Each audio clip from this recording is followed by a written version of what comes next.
নমস্কার, নিউজ ভ্যানগার্ডের পর্দায় আপনাদের প্রত্যেককে স্বাগত। এই মুহূর্তের গুরুত্বপূর্ণ সংবাদ নিয়ে আপনাদের সঙ্গে আমি রয়েছি শতাব্দীর শুরুতেই ওয়েদার আপডেটের দিকে নজর রাখতে হয়। সকাল থেকে আকাশের মুখভার মেঘাচ্ছন্ন, গোটা রাজ্য জুড়ে কিন্তু কি ভাবছেন বৃষ্টি হবে?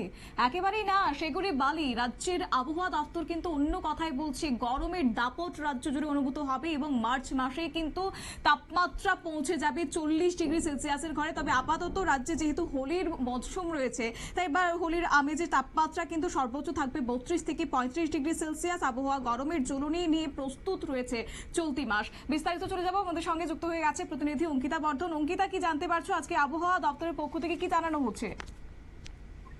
দেখো, গতকাল ছিল দোল পূর্ণিমা। যদিও ত্রিপুরার কথা যদি বলতে হয়, তবে সেক্ষেত্রে কিন্তু অন্যান্য রাজ্য থেকে একটু আলাদা, কারণ আমরা দোল পূর্ণিমার দিন আবির খেলি না। আমরা ঠিক পরদিন অর্থাৎ আজকের দিনে রাজ্যবাসী দোলে মেতে উঠেছে এবং এই যে একটা রং খেলা গতকাল, যেটা ভগবানের উদ্দেশ্যে আমরা আবির দিয়ে থাকি, সেক্ষেত্রে কিন্তু আজ আমরা নিজেরাই আবির খেলে এই আনন্দে অংশগ্রহণ করি। তাই সেক্ষেত্রে আজকের দিনটা গতকাল যেভাবে গুরুত্বপূর্ণ ছিল, ঠিক অন্যভাবে আজকের দিনটাও কিন্তু অনেকটাই গুরুত্বপূর্ণ রাজ্যবাসীর কাছে। এবং সেক্ষেত্রে আবহাওয়া একটা বড় সড়ো কারণ হতে পারে। কারণ দেখো, যদি কোনোভাবে বৃষ্টি নামে, সেক্ষেত্রে এই আবির খেলা বা এই যে রং খেলার উৎসব, সেটা মাটি হতে পারে। আবার যদি ঝাপসা গরম থাকে, সেক্ষেত্রে অতিরিক্ত গরমে রং খেলাও একটা বড়সড় একটা বিপদ হয়ে দাঁড়াতে পারে। তাই এই বিষয়গুলিকে কেন্দ্র করে আজ কিন্তু আবহাওয়া একেবারে গুরুত্বপূর্ণ একটা বিষয়।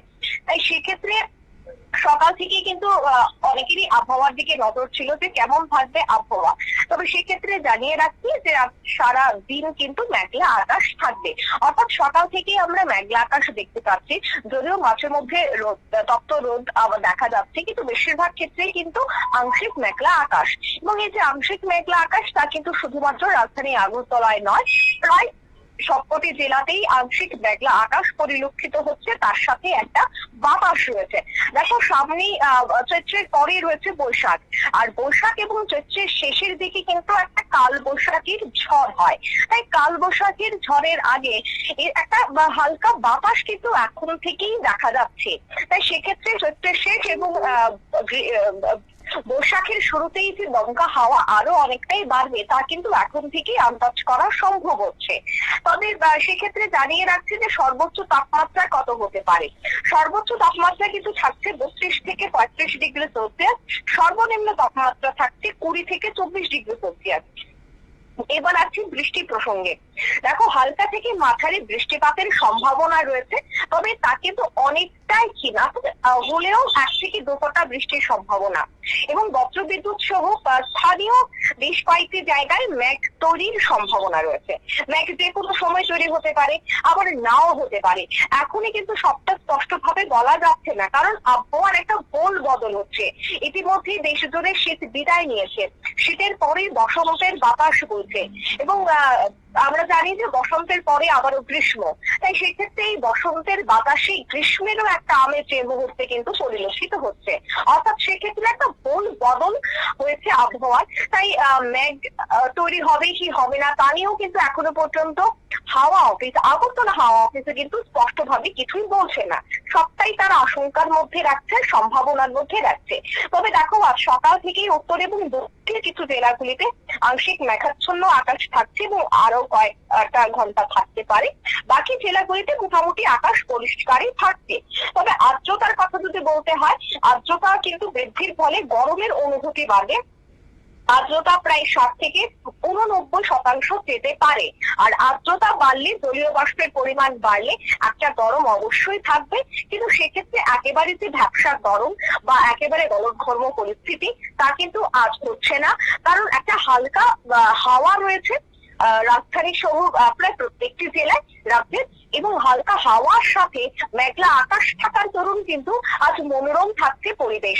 অর্থাৎ কোনো ধরনের বৃষ্টি নেই বা রোদের তপ্ত গরম অনুভূত হবে না। হ্যাঁ, তবে আমরা যে কথাটা বলছিলাম যে এই মাস থেকেই কিন্তু তাপপ্রবাহ শুরু হচ্ছে এবং যে তাপপ্রবাহ তে কিন্তু ভুগতে হবে শুধুমাত্র রাজ্য নয়, দেশের প্রায় সবকটি রাজ্যকে কিন্তু এই আবহাওয়ার দরুন অনেকটাই ভুগতে হবে। কারণ আবহাওয়ার গরমের জ্বলনি এতটাই বেশি হবে যে সেখানে বিভিন্ন রোগ দেখা দিতে পারে। যারা মাঠে ঘাটে কাজ করেন, যারা শ্রমিকরা রয়েছে, যারা প্রতিনিয়ত মাঠে ঘাটে কাজ করেন, তাদের কাজই হচ্ছে মাঠে ঘাটে। তাই সেক্ষেত্রে তাদের অনেকটাই অসুবিধার মুখে পড়তে হবে, কারণ সমস্ত রেকর্ড ভেঙে কিন্তু এবারে চলতে শুরু করবে। এবং চৈত্র মাসের একেবারে শেষ দিকে যদি বলতে হয়, তাপমাত্রার পারদ অনেকটাই বেড়ে যাবে, প্রায় 40 ছুঁই হবারও কিন্তু সম্ভাবনা রয়েছে। এবং আরো একটা বিষয় তোমাকে জানিয়ে রাখছি, কেন আমি বলছি যে গত বছরের তুলনায় এবছর সমস্ত রেকর্ড কারণ কিন্তু আইএমডি আগেই বলেছিল যে লানিনার যে একটা প্রভাব, সেই প্রভাব কিন্তু এবার পড়তে শুরু করবে, আর এই প্রভাবেই সব থেকে বেশি কিন্তু তাপমাত্রা বাড়বে।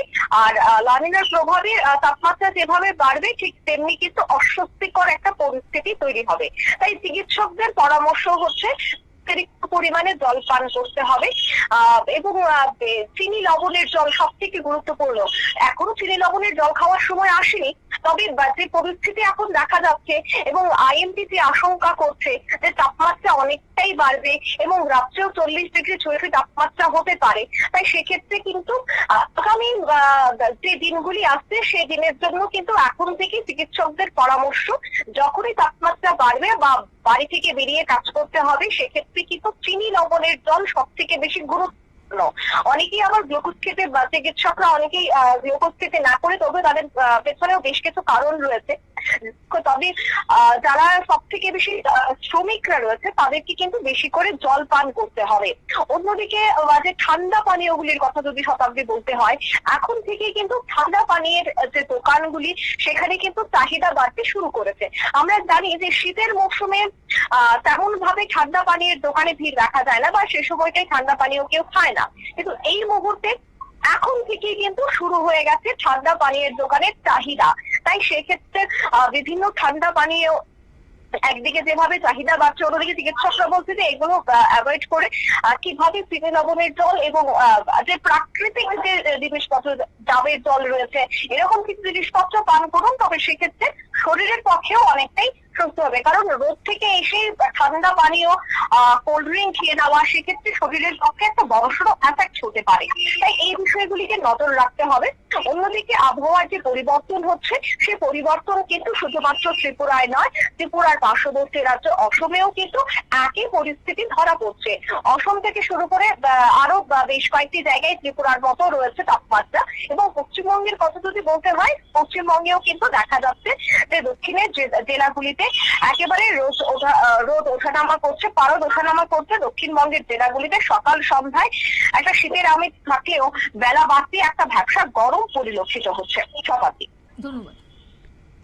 আপনারা শুনলেন ওয়েদার আপডেট। এবং কার্যত রং উৎসব চলছে, হোলি উৎসব, আর এই হোলি উৎসবে কিন্তু রীতিমতো প্রকৃতির একটা রং বদল শুরু হয়ে গেছে। কোথাও মেঘাচ্ছন্ন আকাশ কিংবা কোথাও শুষ্ক আবহাওয়া পরিলক্ষিত হচ্ছে। তবে যাই হোক, আজকের গোটা দিন কিন্তু মেঘাচ্ছন্ন লক্ষ্য করা যাচ্ছে গোটা রাজ্য জুড়ে। তবে আগামী দিনে তাপমাত্রা বাড়তে পারে, সেই সঙ্গে আংশিক মেঘলা আকাশ থাকারও সম্ভাবনা কিংবা বার্তা দিচ্ছে হাওয়া অফিস। নিয়ে নিচ্ছে ছোট্ট একটি বিজ্ঞাপন বিরতি, সঙ্গে থাকুন।